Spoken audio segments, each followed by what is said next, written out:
Halo, selamat datang kembali di channel saya. Di sini saya, eee, sekali lagi ya, selalu mengupas perspektif saya terkait satu hal, dan untuk di dalam pengertian saya tak ada kebenaran yang absolut di dunia ini, kecuali milik Tuhan sendiri. Tapi kita punya peraturan perundangan ya, sebagai landasan pacu kita dalam melaksanakan yang namanya dalam menjalani seluruh kehidupan kita dalam berbangsa dan bernegara. Itulah yang jadi kesepakatan kita bersama, peraturan perundangan beserta turunan-turunannya sampai ke tingkat peraturan paling bawah ya. Di sini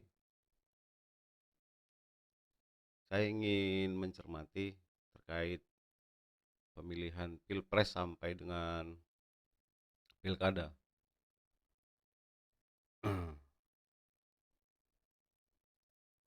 Seyogianya menurut saya harus dikembalikan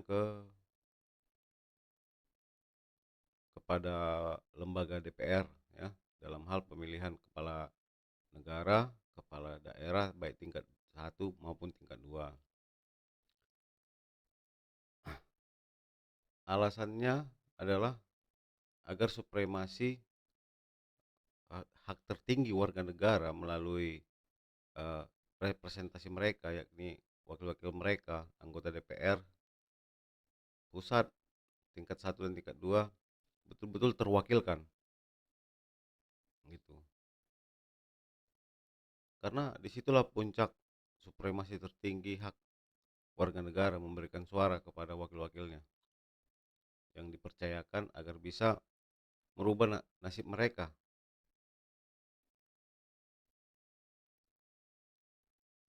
Nah, dalam hal ini tentu peran penting partai politik sangat vital ya dalam hal memilih ya ataupun mencalonkan siapa wakil-wakilnya di DPR baik tingkat pusat maupun sampai daerah tingkat 2. Nah, sistem rekrutmen ini jangan sembarangan lah. Kalau nggak kader ngapain dicalekkan? Apa ketua-ketua parpol yang di bawah-bawah ini kekurangan duit gitu? Ya kekurangan lah Bung, karena kami kan mau jadi ketua kan nyetor juga. Waduh, kalau gini-gini, gini-gini, gini-gini, gini-gini. Ini dampaknya semua jadinya berdampak ke semua gitu. Semua berdampak jadinya. Orang ingin mengelola hutan, aturannya yang bisa dikelola 100 hektar bisa jadi 1.000 hektar. Yang penting disogok tuh pemerintahnya, bagi-bagi sama siapa, sama pemerintah yang lain. Udahlah, jangan dibantah aku.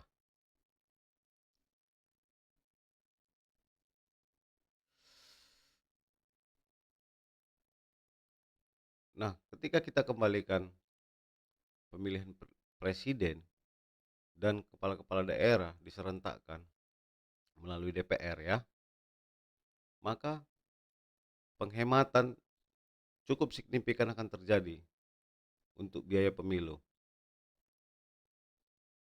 Terus pemanfaatan inovasi teknologi. Sekarang ada sidik jari, ada dalam hal memberikan hak suara bisa memakai sidik jari. Bagaimana Bung yang disabilitas? Ya disurvei berapa puluh orang, berapa ribu orang, disediakan kertas untuk mencoblos. Namun bagi manusia normal ya wajib pakai fingerprint aja memberikan ini, memberikan suara untuk transparansi. Kita adopsi lah teknologi terbaru sekarang banyak kok itu kan.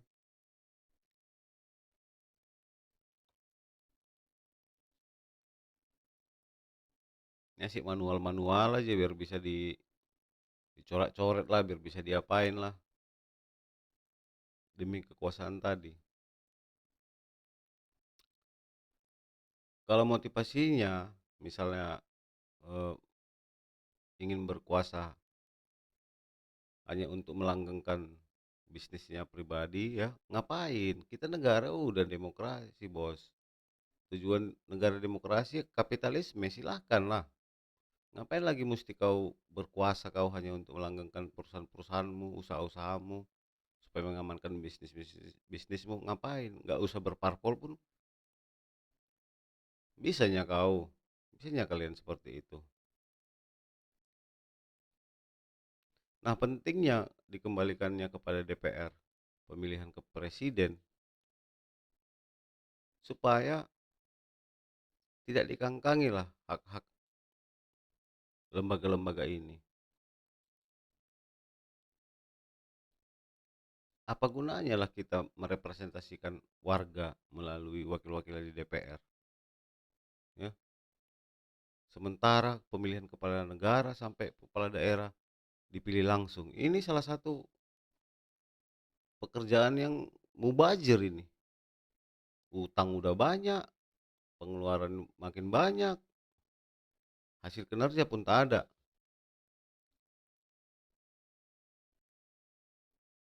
Dan menurut saya visi misi presiden itu dan kepala daerah sampai tingkat 2 itu ngapain? Visi misinya mengkristalisasikan keinginan masyarakat melalui wakil-wakilnya. Itu ajanya. Lebay-lebay kali aku tengok negara ini.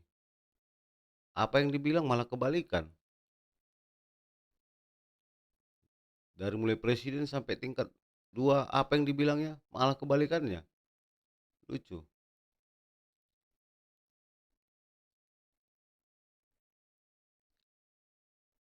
Tapi di sini saya ingin apa?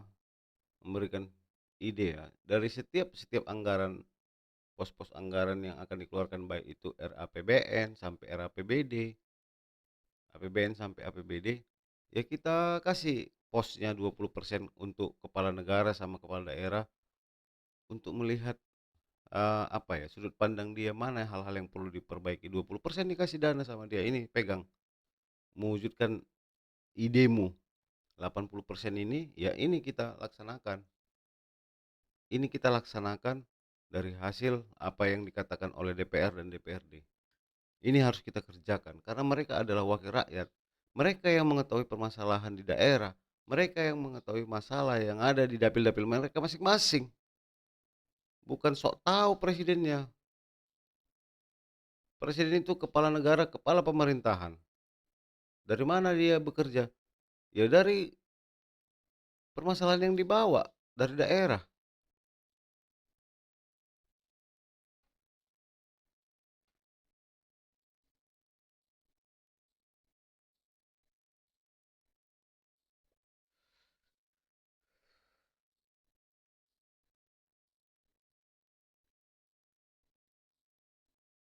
Agar agar gimana? Agar masyarakat betul-betul merasakan kinerja lembaga-lembaga ini.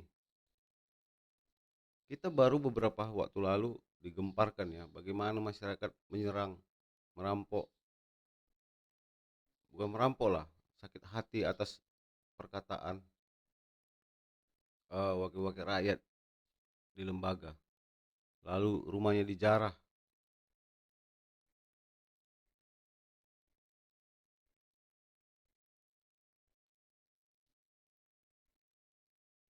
Sementara masyarakat sangat awam tuh.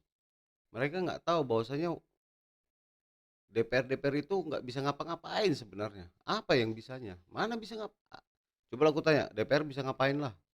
Adian Apitupulu ngomong ajanya itu. Mana ada wujud kerja nyatanya? Tetap kepala negara, kepala pemerintahan yang mengeksekusi, memberikan apa? Apa gunanya DPR? Siapa lagi DPR yang pokal-pokal? Kalian lihat apa yang dibilangnya bisa, mana bisa? Mana ya negara ini sekarang? Nah, untuk mengembalikan supremasi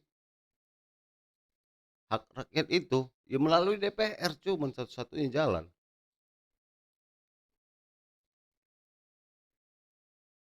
Kasih hak prerogatif sama presiden. Ini yang kukerjakan RAPBN. Ya kalau dulu ada garis-garis besar haluan negara di situ, zaman Soeharto itu salah satu hal yang cukup bagus menurut saya ya, karena itu rel untuk melakukan pembangunan selama satu periode. Diadopsi aja yang baik-baiknya. Kita udah sama-sama tahu negara kita ini negara kepulauan, garis pantai terpanjang nomor 2, nah, negara maritim. Ya prioritaskanlah hal seperti itu.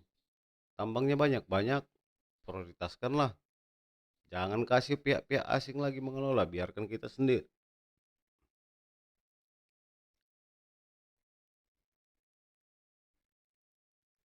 Pertanian bagus-bagus, subur Indonesia. Prioritaskanlah itu.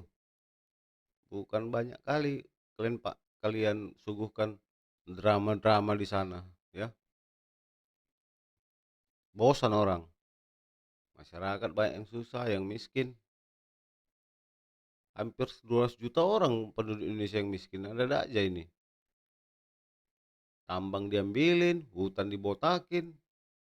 Ini gimana ini? Seyogianya pemerintah itu nggak ngapain ngomong, ngapain bicara, nggak perlulah. Kalian kerjakan aja kerja yang dibilang DPR, udah. Baru layak DPR nanti dihukum dengan cara apa? Nggak usah dipilih lagi, jangan dipilih partainya. Karena mereka nggak cakap tuh, nggak vokal tuh, nggak tahu apa merekomendasikan hal apa dari daerah dapilnya. Nah kalau pemerintah mah hanya dengerin DPR aja, apa yang mau dikerjain ini bos? Selaku kalian bos kami masyarakat ini, kalian yang mewakili. Itu kan, masa kepala daerah, kepala negara dipilih sama masyarakat langsung?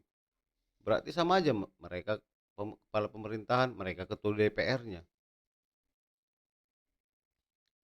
Ini negaranya kayak dagelan jadinya. Heran kita.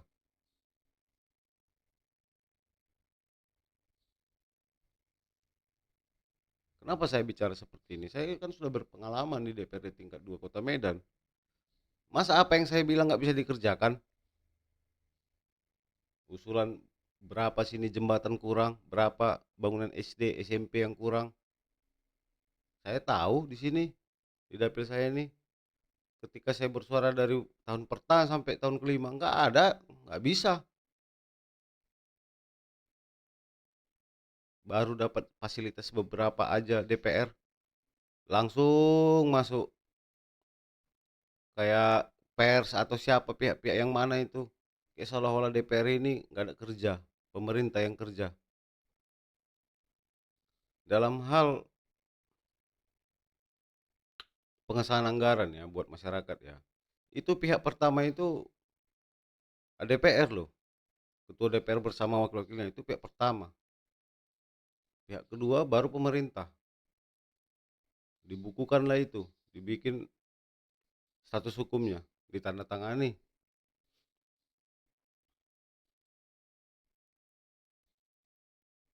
Nah makanya perlu integritas tadi dibangun kan. Apa nggak cukup gaji kita udah banyak-banyak, masih kurang lagi. Harus lagi korupsi, harus lagi gimana. Gratifikasi harus lagi markup, ngapain lah itu.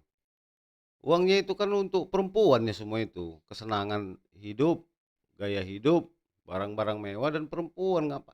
Aku udah di dalam aku. Jangan kau bantah-bantah.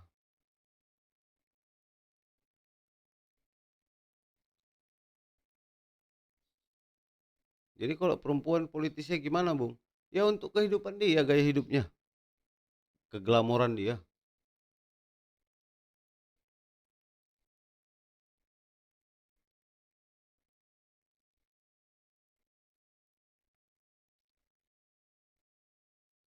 Terus asas keadilan dalam pemilu. Ada KPU, kenapa nggak dibayari KPU itu? Ini uang KPU, selenggarakan pemilihan umum. Berapa banyak partai? Sama ratakan semuanya jadwal kampanyenya, sama ratakan semuanya jumlah alat peraga kampanyenya. Nggak boleh lebih, nggak boleh kurang.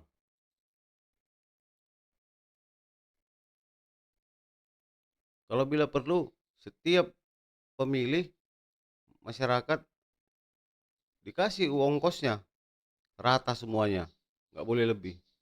Dikasih 100.000 pengganti libur, semua yang ikut milih. Kan begitu idenya yang bagus. Biar masyarakat lah yang milih perwakilannya.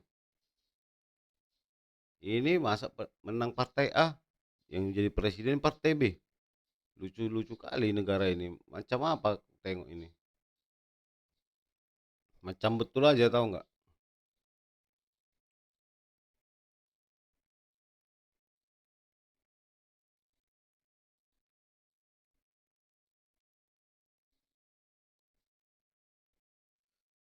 Nggak ada orang yang mau miskin, nggak ada orang yang mau susah, ya.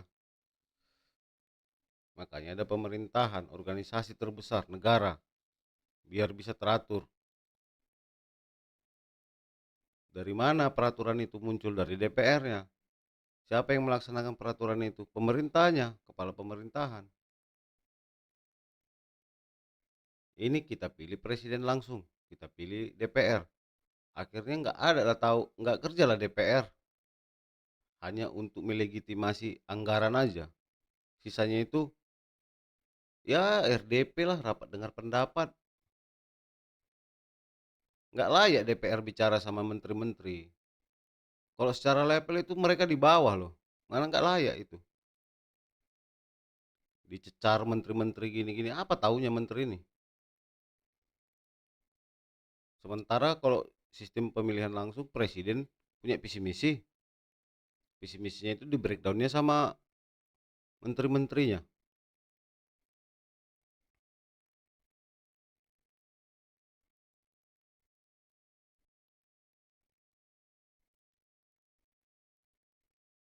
Harusnya presiden yang jawab melalui juru bicaranya. Dipanggil, kenapa kayak gini kebijakan ini? Kenapa kayak gini kebijakan ini? Kata DPR. Jawab presiden lah. Kalau di paripurna dijawab langsung.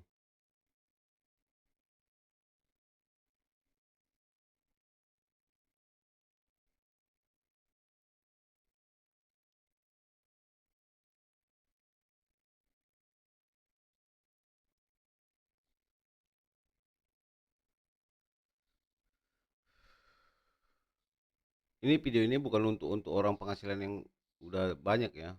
Kalau kau penghasilan udah banyak, mana kau pedulikan ini? Tapi 190 juta orang yang miskin, itu yang kita pedulikan. Kayak kalau misalnya kalian yang udah berpenghasilan lumayan dari sistem pemerintahan ini, yang bekerja di pemerintahan ataupun yang sudah mendapatkan uang ataupun laba dari usaha-usaha kalian yang sudah lumayan, kalian ketawa lah lihat video ini. Mana peduli. Tapi coba kalian di posisi yang di sana, yang menantikan BLT, yang pergi pagi pulang petang pendapatan pas-pasan potong pinjaman. Gimana rasanya? Coba posisikan dulu dirimu.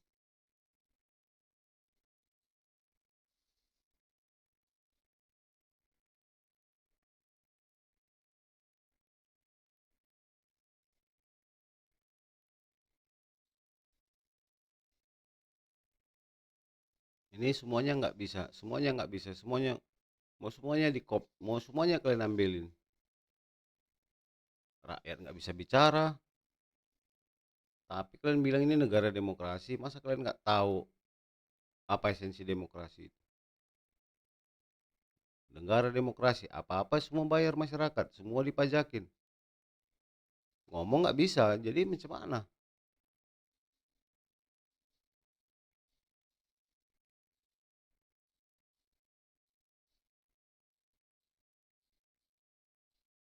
Terlampau banyak drama-drama yang nggak jelas.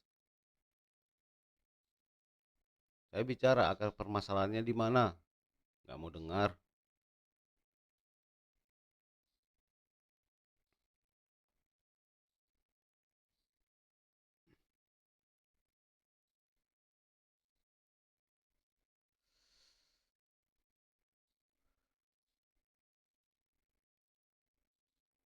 Nah, untuk itu menurut saya mengembalikan pemilihan baik presiden maupun kepala daerah kepada DPR itu adalah langkah yang sangat tepat sekali,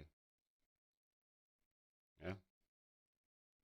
Dalam hal pemberian, ongkos ataupun pengganti rugi setiap masyarakat yang datang ke TPS yang notabene harusnya kerja jadi nggak kerja, ya KPU membagikan, sepakati untuk mengganti pergantian masyarakat, kita kasihlah ongkos mereka ke TPS. Semua yang terdaftar sebagai pemilih dibagi. Jadi bukan kayak kemarin-kemarin itu, pilih aku ya nah 300, pilih aku ya nah paket paket paket DPR RI, DPRD tingkat 1 500.000. Munafik kali pun negara ini kutengok. Nanti kalau udah duduk aku kan habis banyak, aturlah situ. Kau mau bikin tambang, aturlah. Kau mau bikin ini, aturlah, aturlah. Aduh, tak tahu malu satu-satu. Senang aku melihat pemerintah dan pejabat-pejabat ataupun wakil-wakil ini berpakaian bagus, bermobil bagus fasilitasnya. Harusnya itu secara logika ketika pejabatnya ataupun wakil-wakil rakyatnya eh, berpakaian ataupun fasilitas bagus, itu maunya merepresentasikan rakyat yang sudah bagus juga. Ini enggak, bertolak belakang. Kan kalau dilihat negara lain, dilihatlah representasi rakyat, wakil-wakil rakyat ini ya, DPR, baru para pemerintah, pemerintahan lah bagus-bagus pakaiannya. Harusnya kan oh udah makmur orang ini ya, berarti masyarakatnya pun udah kayak gini karena representasinya udah kayak udah bagus. Ini enggak gitu loh. Masyarakatnya nak ujubillah parah kehidupannya. Pemerintahnya.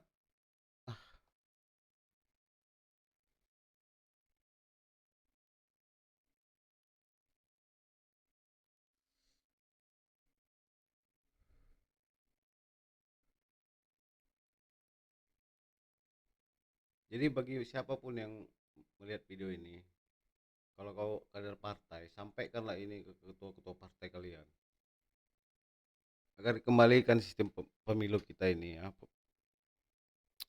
menjadi keterwakilan. Karena kalau kita bilang mau musyawarah untuk milih presiden, nggak mungkin. Tapi kita punya Pancasila, kadang-kadang kita langkai Pancasila kita. Kerakyatan yang dipimpin oleh hikmat kebijaksanaan. Jadi mesti pemimpin yang bijaksana di sini di Indonesia ini.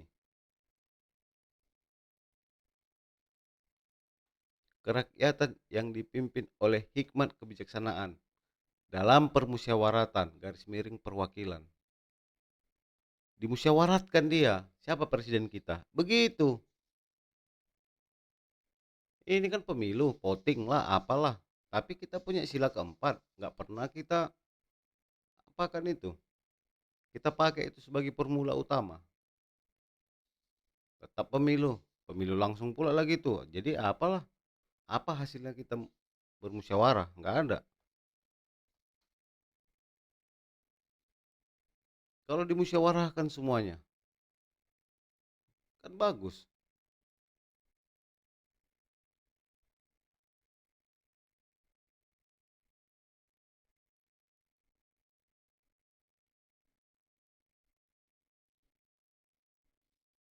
Terus setiap tingkatan keterwakilan, DPRD tingkat 2, DPRD tingkat 1 sampai DPR RI.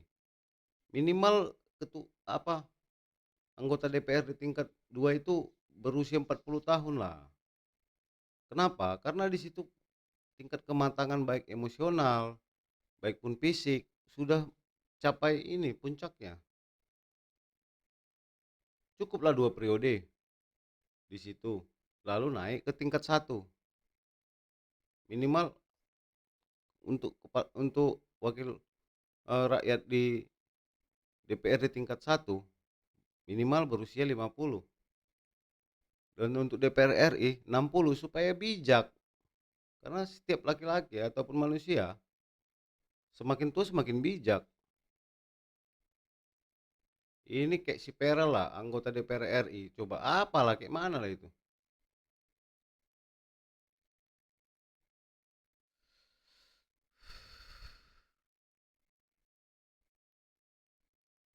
Siapa aja pun bisanya berpolitik memang. Tapi tingkat kematangan itu loh, kebijaksanaan itu. Aku terus terang aja ya, kalau kau sebelum berumur kepala 40 tahun, kau belum tahu arti hidup itu. Makanya ada istilah life is begin in 40 kan.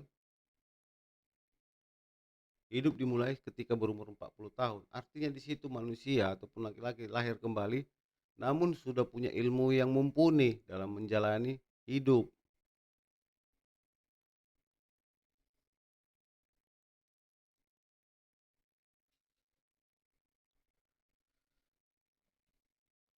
Kembalikan pemilihan kepala daerah. Anggota-anggota DPR tingkat 2 minimal 40 tahun. Anggota DPR tingkat 1 minimal 50 tahun. Anggota DPR pusat minimal 60 tahun. Disamakan juga untuk kepala daerah. Kepala daerah tingkat 2 minimal 40 tahun. Kepala daerah tingkat 1 minimal 50 tahun. Kepala presiden minimal 60 tahun. Jadi dia udah matang secara pemikiran, secara pengalaman, secara kebijaksanaan. Begitu juga dengan wakil-wakilnya.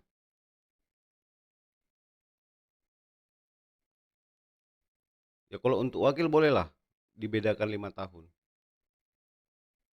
Untuk wakil kepala daerah tingkat 2 boleh beda 5 tahun, 35 wakilnya. Untuk wakil kepala daerah tingkat 1 45.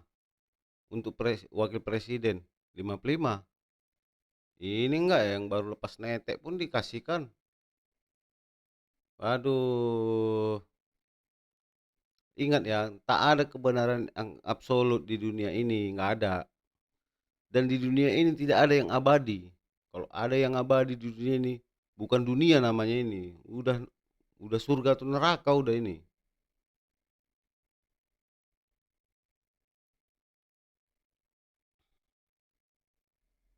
Kenapa kita nggak bisa berpikir jernih seperti itu? Ya ya, presiden biarlah dipilih sama DPR karena mereka lah wakil rakyat.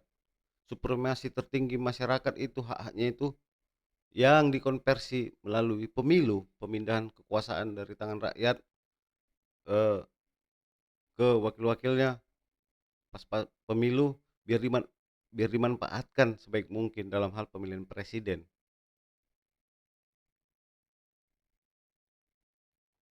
Lalu melalui partai-partai yang sudah lolos parlemen diusulkan siapa paling cocok presiden kita. Mari kita musyawarahkan. Kalau nggak bisa mufakat, silakan voting. Ya nanti kita nggak percaya lah bro gini-gini. Nanti calon presidennya ngasih. Kalau kayak gitu kita bubarkan aja lah negara ini ya.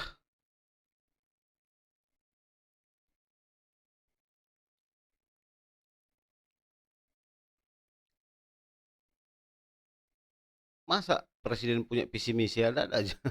Visi misi presiden itu mencapai cita-cita luhur Pancasila udah cukup. Ketuhanan yang Maha Esa, kemanusiaan yang beradab. Banyak manusia, mari kita buat adab. Manusia kerja berapa lama? 8 jam. Untuk manusia yang alim beradab, persatuan Indonesia. Ayo kita satukan Indonesia ini. Dengan cara apa? Ya pemerataan pembangunan biar bersatu kan.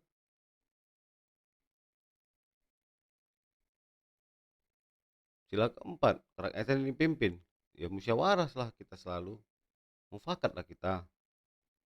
Alih-alih kita voting lah, pilih suara terbanyak lah, aklamasi lah, apa segala macam. keadilan sosial ya, social justice, sila kelima, keadilan sosial. Kalau orang miskin wajib memang ada, orang kaya wajib memang ada.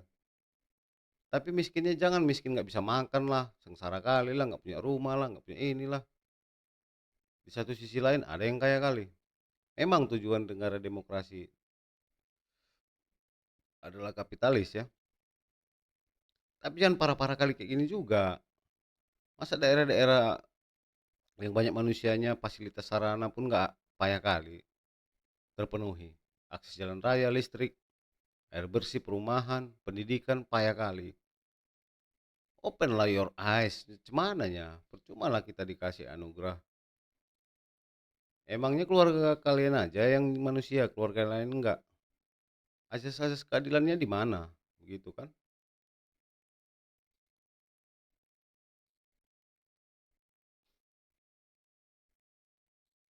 Yang ditakuti itu mah DPR lah.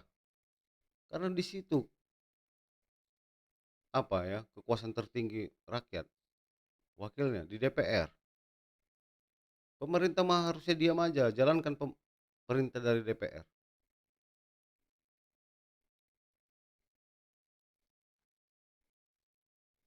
Ada DPD tapi nggak tahu kita apa fungsinya.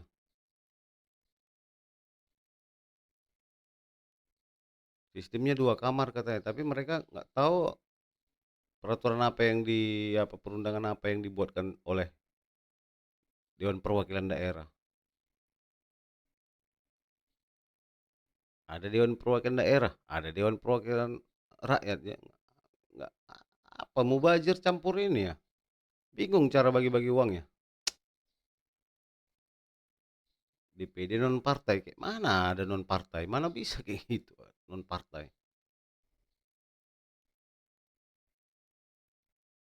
Sementara partai politik bicara tentang kekuasaan, ya. Politik kan tentang kekuasaan. Partai politik orang-orang yang sejalan sevisi yang berkumpul untuk mengambil kekuasaan.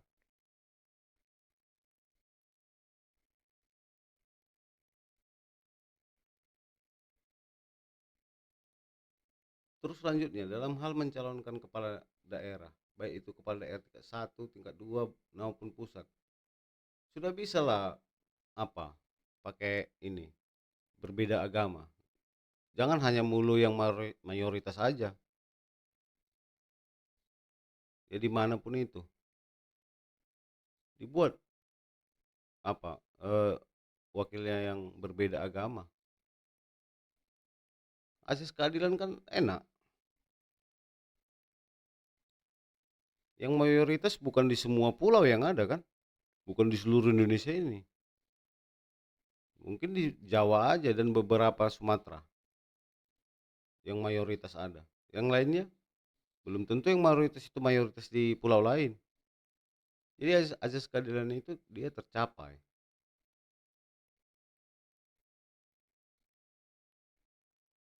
Jadi menurut kalian lah dulu, emang kalau pemilih mm, mm, yang langsung itu nggak pakai duit.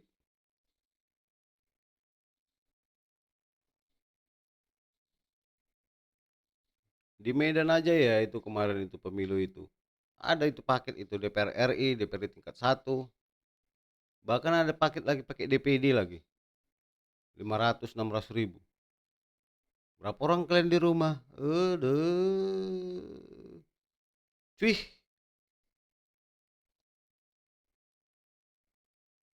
kan tadi udah saya kasih idenya. Berikan ongkos pengganti kerugian gaji dalam hal pemilu. Siapa yang memberikan? KPU. Ngapain KPU itu kita bayar?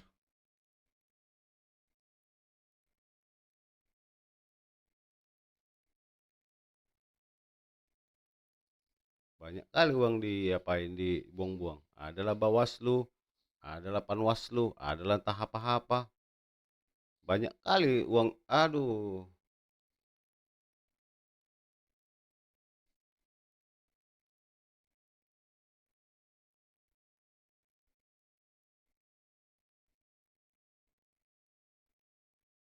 tentara berpolitik. polisi jadi penguasa, jadi kok aneh, makin aneh ku tengok ini. Mari kita korupsi tapi kita saling menjaga, kan begitu jadinya. Kau ambil bagianmu, ku ambil bagianku, saling menjaga kita. Masyarakat ini tolol, bodoh. Mereka nggak akan tahu itu. Kita kasih aja sumbangan BLT atau segala macam, udah diamnya itu. Aduh, mau sampai kapan kayak gini? Masyarakat lama-lama jengah, bosan gitu kan. Hidup dalam ketidakpastian akan masa depan. Itu masih dirinya sendiri, belum lagi keturunan-keturunannya. Nah, sebelum terlambat menurut saya segera diakomodir. Buat masyarakat juga saya mengimbau. Orang yang punya jabatan belum tentu dikatakan itu benar. Jangan gara-gara dia terkenal, pemimpin apa segala macam, seolah-olah yang dibilang itu benar. Enggak, bukan begitu. Nah, ini buat pemikir-pemikir ya, teman-teman ya. Baik itu mahasiswa atau kalangan aktivis ataupun pemikir. Coba dipikirkan matang-matang dulu ide-ide yang saya utarakan ini. Dalam hal pemilihan eh, kepala daerah tingkat 2 minimal usia 40.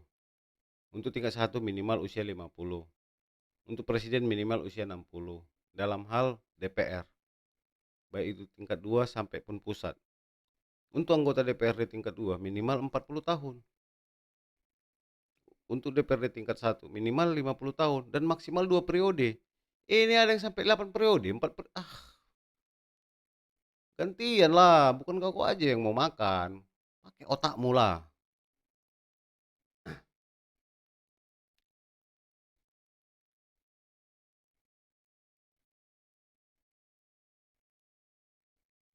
Nah, untuk kepala daerah tingkat 2 minimal 40, wakilnya minimal 35. Ketika nanti wakilnya matang, mau bersaing dia sama ini, ya monggo silakan. Ini nggak karuan macam di hutan belantara.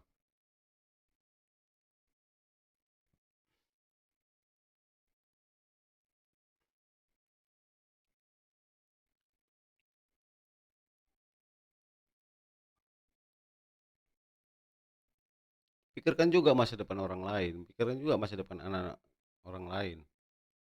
Sekalipun mereka miskin, ya, terlepas daripada apa kata takdir atau nasib, miskinnya itu bukan miskin parah kali kayak gini, bos. Miskinnya itu nggak bisa beli AC, nggak bisa beli mobil, tapi kebutuhan dasarnya terpenuhi. Bisa dia dibelinya, mampu dia menggapai itu semuanya. Ini miskinnya pun sampai, aduh,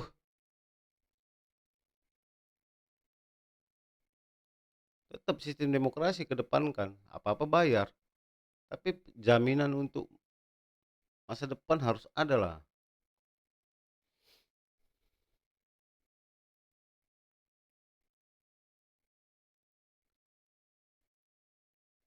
Ya semoga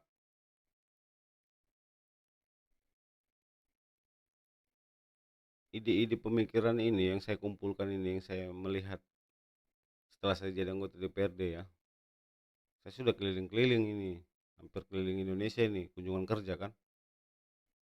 Melihat situasi, ya, melihat keadaan, melihat bagaimana sistem pemerintahan. Nah, ini saya utarakan ide-ide pemikiran ini.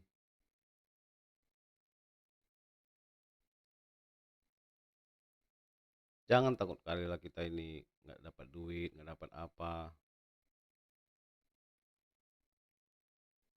Kalau kita kembalikan lagi azas keadilan itu, sama-sama ya kita manusia, sama-sama yang ngirup oksigen. Kenapa cuman kalian aja yang kaya?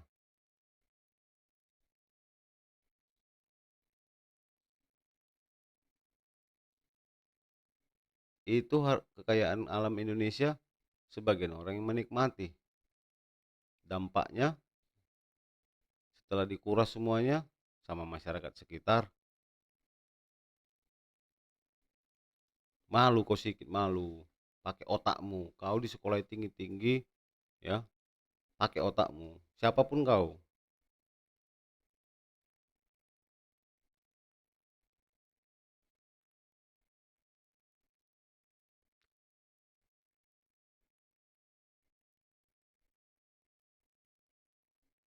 Kenapa jadi ada muncul manusia seperti kayak aku ini? Iya, ini akumulasi dari kekecewaan yang terjadi selama puluhan tahun. Saya udah hidup di 7 presiden juga aku. Soeharto, Habibie, Gus Dur, Megawati, SBY, SBY, Jokowi, inilah terakhir ini Prabowo.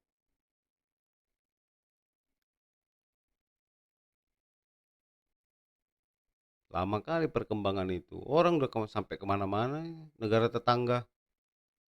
Kita masih berkutat di sini-sini aja.